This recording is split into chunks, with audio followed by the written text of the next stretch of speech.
Hello everyone. और भैया कैसे हैं आप लोग। तो भैया आज की इस वीडियो में हम बात करने वाले हैं क्लास 10 का चैप्टर ई कॉमर्स और ये इस चैप्टर का पार्ट 3 वीडियो है। क्लियर है। और अभी तक जितने भी हम लोग पढ़ाई कर रहे हैं, जितने भी चैप्टर्स हम लोगों ने कवर किए हैं क्लास 9 के क्लास 10 के, बहुत ही अच्छा आप लोग का रिस्पॉन्स आया है। That was the unbelievable response that I got from you guys and thank you very much जिन्होंने अभी तक मेरी इस वीडियोस पे कमेंट्स वगैरह किए हुए हैं।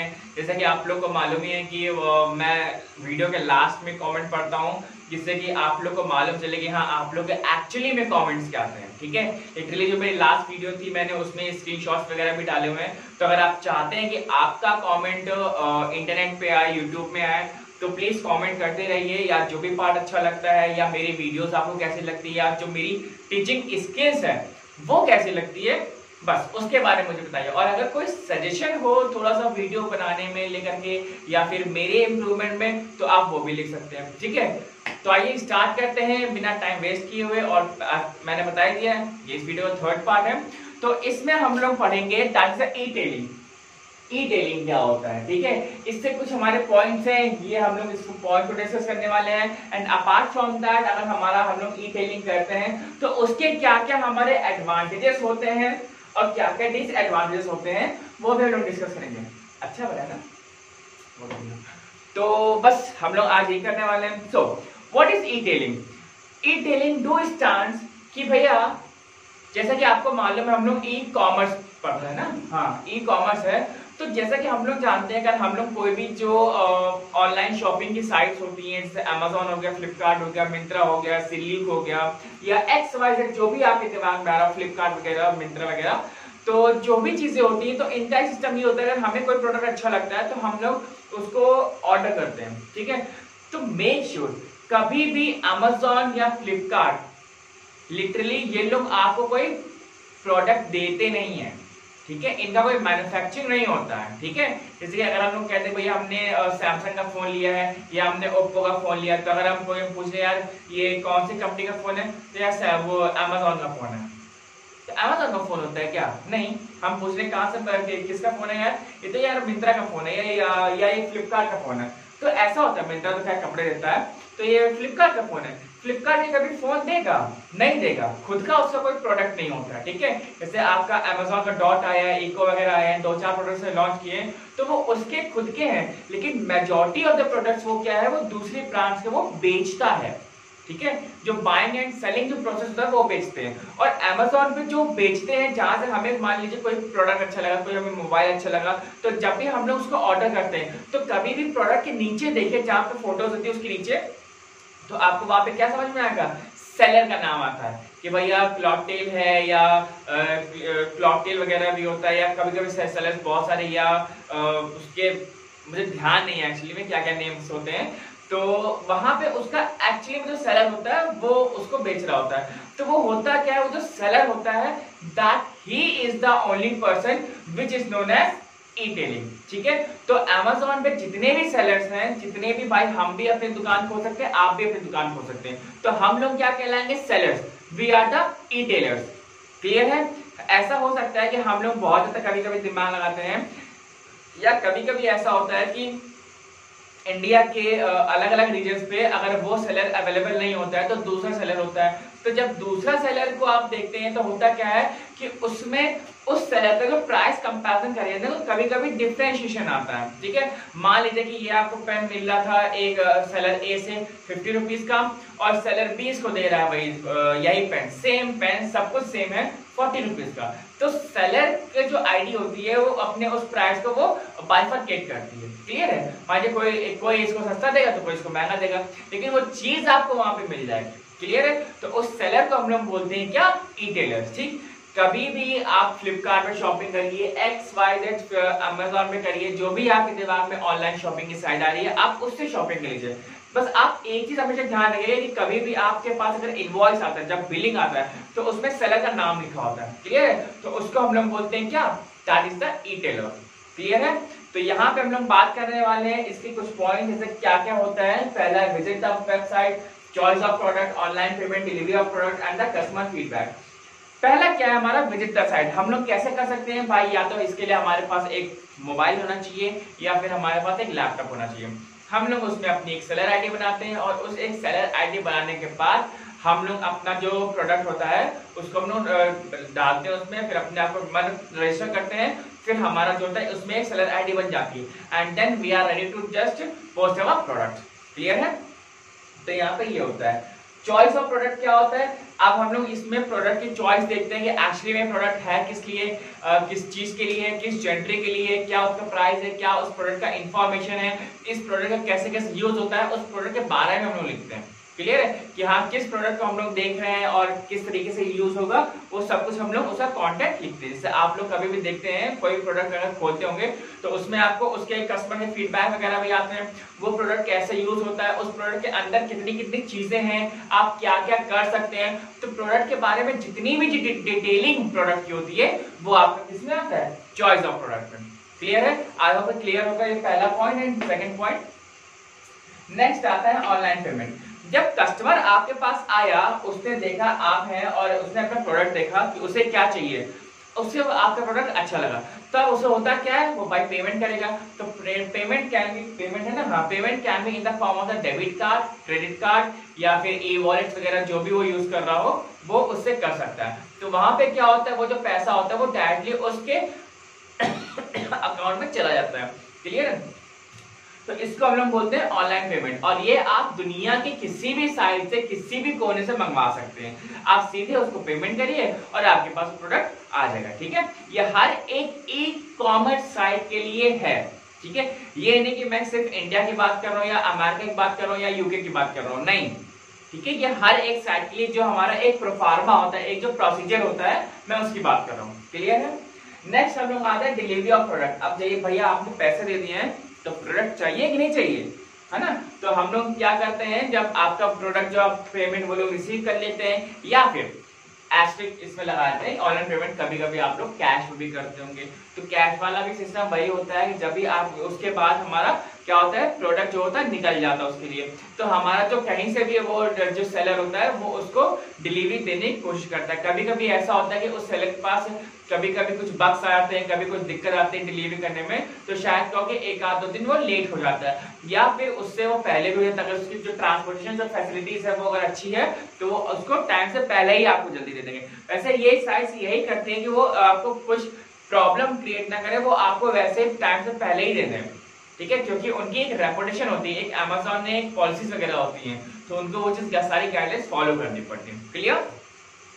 नेक्स्ट आता है हमारा कस्टमर फीडबैक। कस्टमर फीडबैक कैसा है भैया, आपने जो प्रोडक्ट लिया है उसका फीडबैक वो दीजिए कि कैसे है, क्या है, जो सेलर है उसकी सर्विसेज कैसी हैं और जो डिलीवरी बॉय है उसकी सर्विसेज वगैरह कैसी हैं, वो सब कुछ पूछता है। और जो प्रोडक्ट है, मेन चीज, जो प्रोडक्ट आप जो आपने खरीदा है इस साइट से वो कैसा है। ठीक है? तो अक्सर आप देखते होंगे कि भाई जो लोग होते हैं वो उस प्रोडक्ट की फोटो खींच के उस साइट पे या उस प्रोडक्ट के नीचे आप डाल देते हैं कि भैया हमारी तरफ से फीडबैक ऐसा है, ये प्रोडक्ट की पैकिंग बहुत अच्छी थी, या ये प्रोडक्ट थोड़ा सा डैमेज हो गया, या इसका ये कवर अच्छा नहीं है, उसका वो चीज अच्छा नहीं है। तो दैट इज अ फीडबैक। तो हम फीडबैक डालने से क्या होता है, हमारा जो प्रोडक्ट होता है हम तो उसको डाल देते हैं, लेकिन जो दूसरा जो सामने खरीदने वाला होता है उसको भी एक वो जजमेंटल हो सकता है कि भाई ये चीज खरीदने कि ना खरीदे। क्योंकि जब किसी चीज के प्रोडक्ट के जो फीडबैक अगर अच्छा होगा तो ऑटोमेटिकली उसके खरीदने के जो परचेस करने के चांसेस है वो अपने आप बढ़ जाते हैं।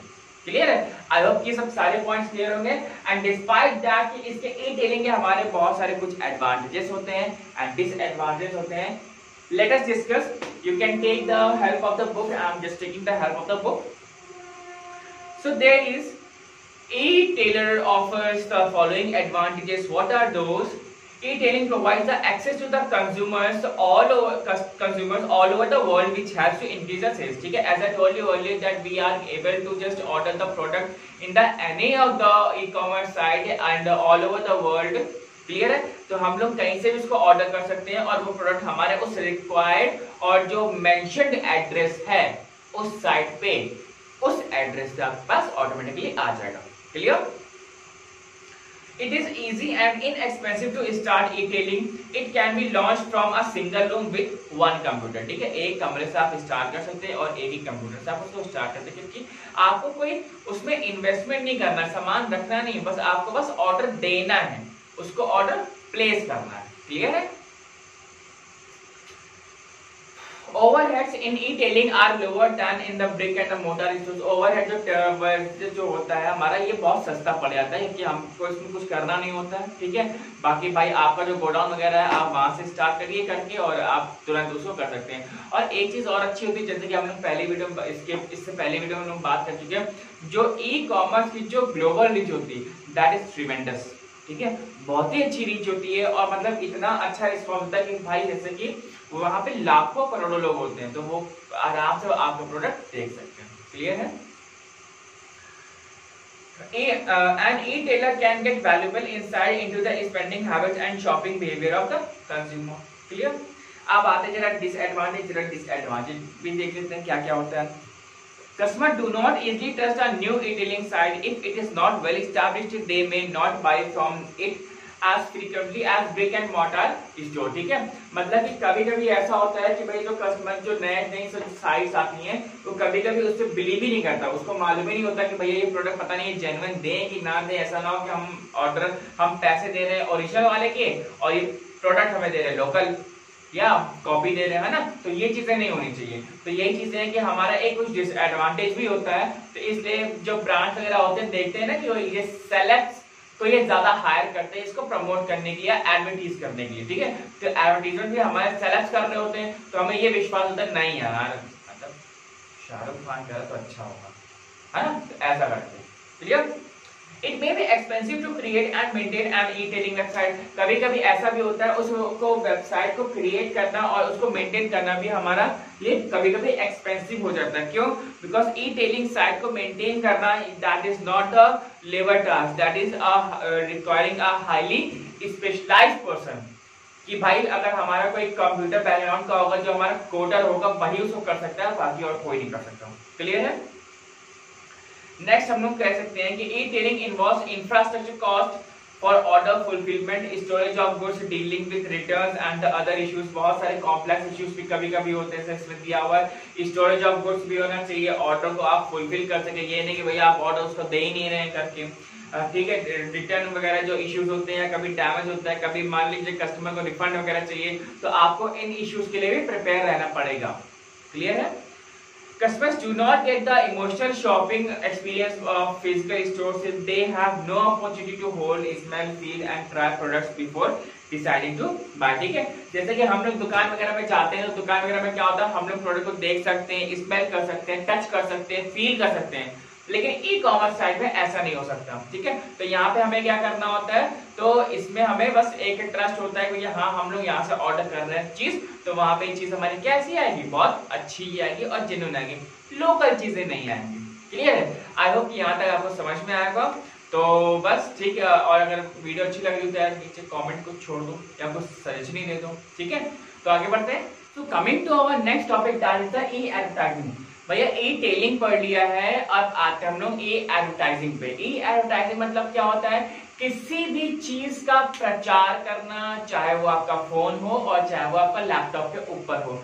दैट मीन्स मोटी मोटी भाषा में आप ये समझिए कि किसी भी चीज का एडवर्टाइजमेंट हुआ है हम लोग इलेक्ट्रॉनिक फॉर्म में करते हैं, that is on the internet. ठीक है, इंटरनेट पे आप किसी भी चीज का एडवर्टाइजमेंट देखते हैं, किसी कॉलेज का, किसी स्कूल का, किसी कंपनी का, किसी मोबाइल का, तो आपका क्या है, वो ई एडवर्टाइजमेंट है। ठीक है, अब बहुत बार ऐसा होता है कि आप लोग जब गेम खेलते हो तो ऊपर एक बैनर आ रहा होता है। ठीक है, कभी कभी आप गेम खेले तो नीचे से पॉपअप्स आते हैं, तो इसी को हम लोग ये पढ़ने वाले कि एक्चुअली में ये होता क्या है। तो ई एडवर्टाइजमेंट समझ में आया कि एडवर्टाइजमेंट का मतलब ये है कि इंटरनेट पे किसी भी चीज का प्रचार करना, जैसे आपका कोई भी शैम्पू वगैरह हो गया या कोई गेम हो गया, तो और बहुत सारी चीजें ऐसी होती, कोई मोबाइल लॉन्च होने वाला, कोई लैपटॉप हो गया, कोई किसी कॉलेज ने अपना एडवर्टाइजमेंट डाल दिया, किसी स्कूल ने अपना डाल दिया, कोई बुक पब्लिश हो रही है या किसी कंपनी ने कोई नई चॉकलेट बनाई है तो उसका एडवर्टाइजमेंट, मतलब कुल मिला के ये है कि कोई भी चीज का प्रचार करना, वो भी ओवर द इंटरनेट। ठीक है, क्लियर? नेक्स्ट आते हैं हम लोग इसके क्या क्या होते हैं। तो हमारा सबसे पहला है कुकीज। कुकीज मतलब क्या होता है, इसका मतलब ये होता है कि जो भी आप लोगों जो अपनी सर्च हिस्ट्री करते हैं तो उसमें जो कुकीज आते हैं, इसका मतलब ये है कि मान लीजिए आपको सीआईडी के शोज बहुत अच्छे लगते हैं, तो अगर आप सीआईडी हैं तो वो यूट्यूब क्या होता है आपको सीआईडी के वो प्रेफरेंस देता है, वो आपको सजेस्ट करता है कि हाँ सीआईडी का ये भी है, सीआईडी का भी। अब अगर आपको जॉन अब्राहम की मूवीज देखना बहुत अच्छी लगती है तो फिर वो जॉन की तो जो बाकी जो मूवीज होंगी उसको भी वो सजेस्ट करेगा। भैया आपको कॉमेडी मूवी अच्छी लगती है तो कॉमेडी मूवी सर्च करेगा, अगर आपको एक्शन मूवी अच्छी लगती है तो वो आपको एक्शन मूवी सर्च करेगा, ताकि जो आपको अच्छा लगता है वो उसके प्रेफरेंस में वो आपको सजेशन भी देते हैं। क्लियर है? This is the one of the good mode of advertisement for the product. Web banner क्या होता है? ये अक्सर आपने देखा होगा कि कभी आप फेसबुक वगैरह चला रहे हैं तो ऊपर आ जाता है, या कभी आप गेम खेले तो ऊपर की तरफ जो बैनर्स आते हैं तो उसको हम लोग बोलते हैं वेब बैनर। कभी ये साइड में आ जाते हैं ऐसे लंबे फॉर्मेट में, कभी ये नीचे की तरफ आ जाते हैं, ठीक है, तो इसको हम लोग बोलते हैं, ये हमारे वेब बैनर होते हैं। That to involve the advertisement content. Clear है? नेक्स्ट आते हैं हम लोग पॉपअप्स में। सर ये वेब बैनर ठीक है, कुकी भी ठीक है, पॉपअप्स क्या होता है? पॉपअप मतलब ये होता है कभी भी आप अगर गूगल वगैरह सर्च करते हैं या कोई भी सर्च इंजन इस्तेमाल करते हैं तो जब भी वो नीचे से हल्का सा एक जो आता है ना 5-10 सेकंड के लिए, तो उसको हम लोग बोलते हैं पॉपअप्स। कभी नीचे से आ गया, कभी सडन आ गया 2 सेकंड के लिए, 5 सेकंड के लिए, तो उसको हम बोलते हैं पॉपअप्स। ठीक है, पॉपअप्स हमारा one of the good mode of advertisement है हमारा, उसके लिए कि हमारा एक शॉर्ट पीरियड के लिए होता है और अगर आप इसको हटाना चाहें तो आप हटा भी सकते हैं। ठीक है, कभी अक्सर यूट्यूब पे भी वगैरह में आते हैं, तो ये हमारे क्या होते हैं कि आप इसको आराम से टैकल कर सकते हैं। ये इन्हीं चीजों को ऐसे बनाया गया है जिससे कि just to attract the customers. ठीक है, हम लोग पब्लिक को अट्रैक्ट करें अपनी तरफ। ये हमारा ये प्रोडक्ट है, हमने ये लॉन्च किया, हमने ये पेन नया लॉन्च किया, तो हम इसको ऐड करना चाहते हैं।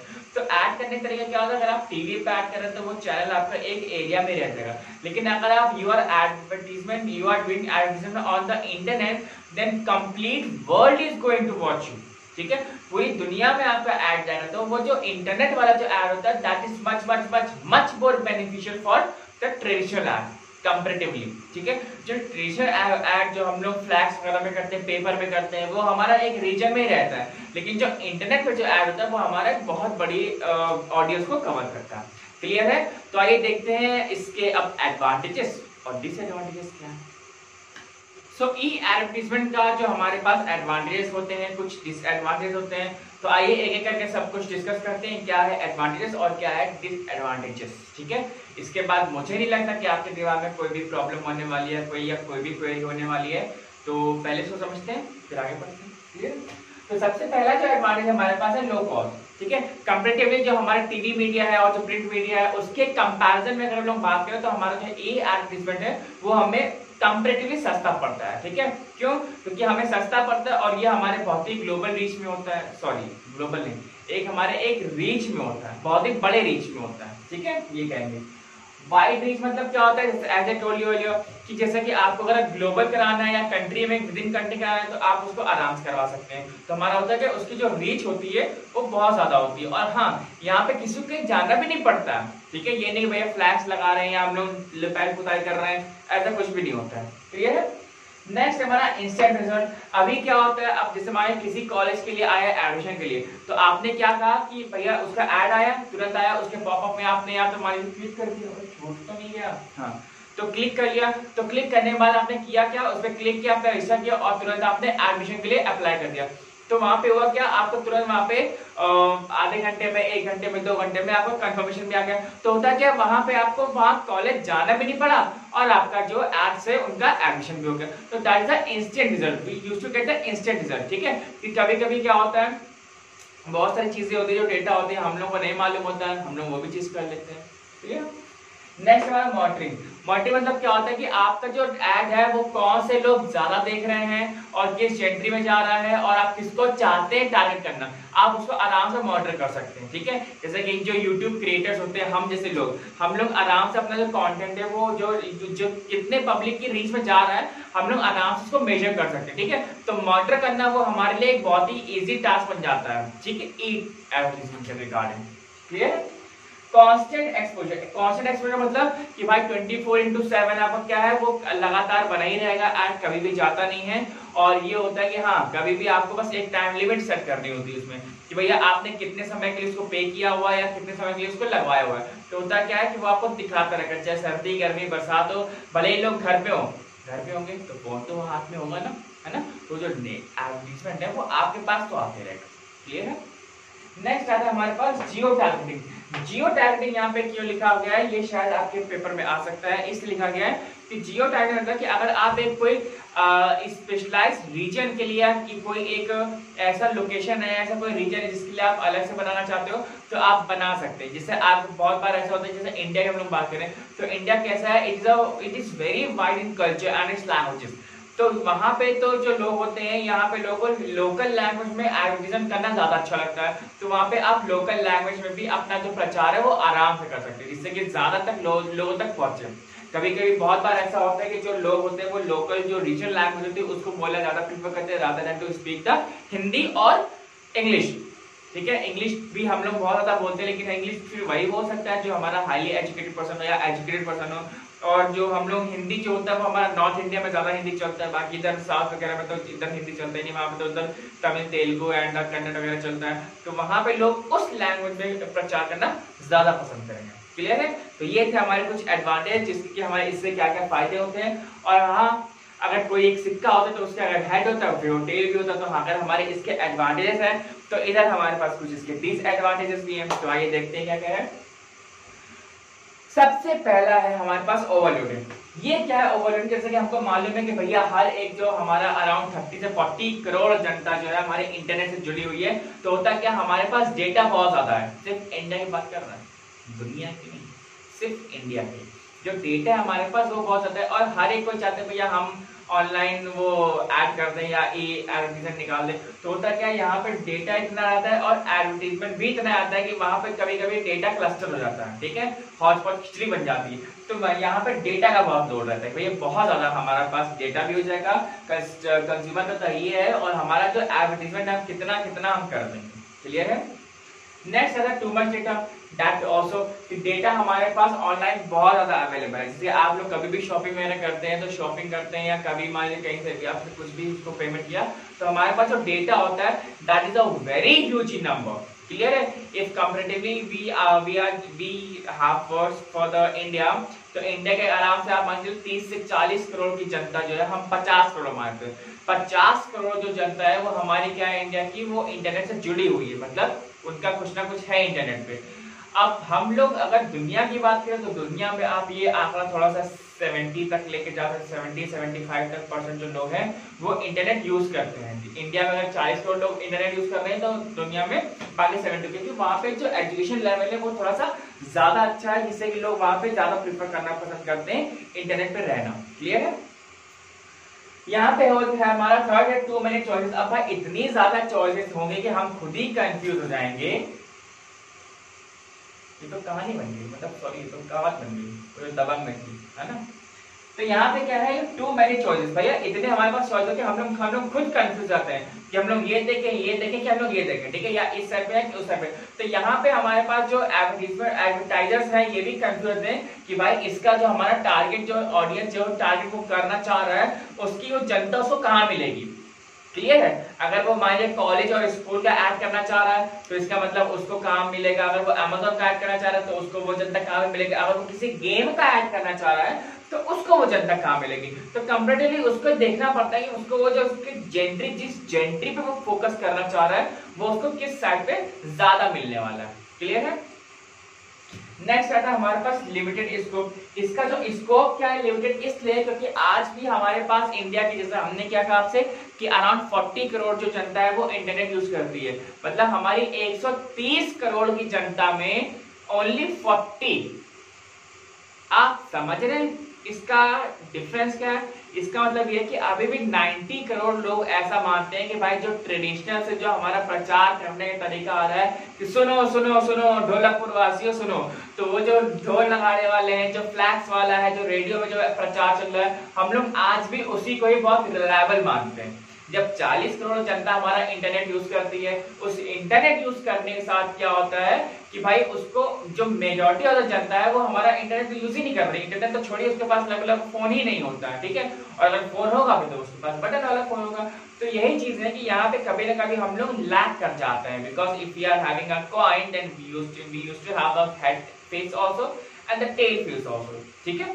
तो यहाँ पे हमारे पास क्या है, स्कोप हमारा लिमिटेड होता है। नेक्स्ट आता है हमारा कंट्रोवर्सी। कंट्रोवर्सी आप जानते हैं, कभी कभी कोलैबोरेट कर जाता है या कभी कभी ऐसा होता है कि कुछ पेमेंट वगैरह का कुछ लफड़ा फंस जाता है, तो हम लोग आपको कंट्रोवर्सी हो जाती है भाई। कभी कभी जो डिस्प्यूट्स वगैरह हो जाते हैं उसके साथ, क्लियर है ये चीज। नेक्स्ट हमारा रिस्क। इसमें क्या होता है, रिस्क भी होता है। रिस्क इसमें यहाँ पे इसलिए होता है कि जैसे कि आप ये मान सकते हैं कि एक कंपनी को अपनी इमेज बनाने के लिए बहुत समय लग जाता है, लेकिन अगर उसका एडवर्टीजमेंट अगर कुछ ऐसे आप ऑनलाइन प्लेटफॉर्म पे कर रहे हैं, फ्लैक्स पे नहीं कर रहे हैं, रेडियो पे नहीं कर रहे हैं, ऑनलाइन प्लेटफॉर्म पे, जहाँ पे तो आजकल मतलब बस आप एक कोई कंट्रोवर्सी चीज लिख दो फिर आप देखो, मतलब इंटरनेट पे वो चीज हटाना बहुत लाले पड़ जाते हैं। जैसे कि हमारे प्रधानमंत्री मोदी के जो शब्द और जो वाक्य वो बोलते हैं, तो उसके हिसाब से उनकी वीडियोस इतनी ज्यादा है यूट्यूब में कि शायद हट ही नहीं सकती, वो कभी जीवन में नहीं आ सकती। तो यहाँ पे क्या होता है, रेसिफाई कंपनी का अगर हमारी कोई एड में कुछ गलत हो गया या कुछ भी कंट्रोवर्सी ऐसा हो गया, कुछ भी गलत कंटेंट ऐसा प्रिंट हो गया कि भाई वो गलत हो गया, तो वहां पे क्या होता है, कंपनी को बहुत साल तो लग जाता है अपनी इमेज बनाने के लिए, कि कुछ एक पल नहीं लगता तो उसको इमेज गंवाने के लिए, ठीक है। तो दैट इज अ रिस्क। तो हमें बहुत सोच समझ के करना होता है, कहाँ पे कर रहे हैं, किस लिए कर रहे हैं, क्यों कर रहे हैं, ठीक है। तो ये चीजें थे हमारे कुछ डिसएडवांटेजेस। सो आई होप कि आपको ई एडवर्टाइजमेंट के आपको एडवांटेजेस और डिसएडवांटेजेस बहुत अच्छे समझ में आएंगे।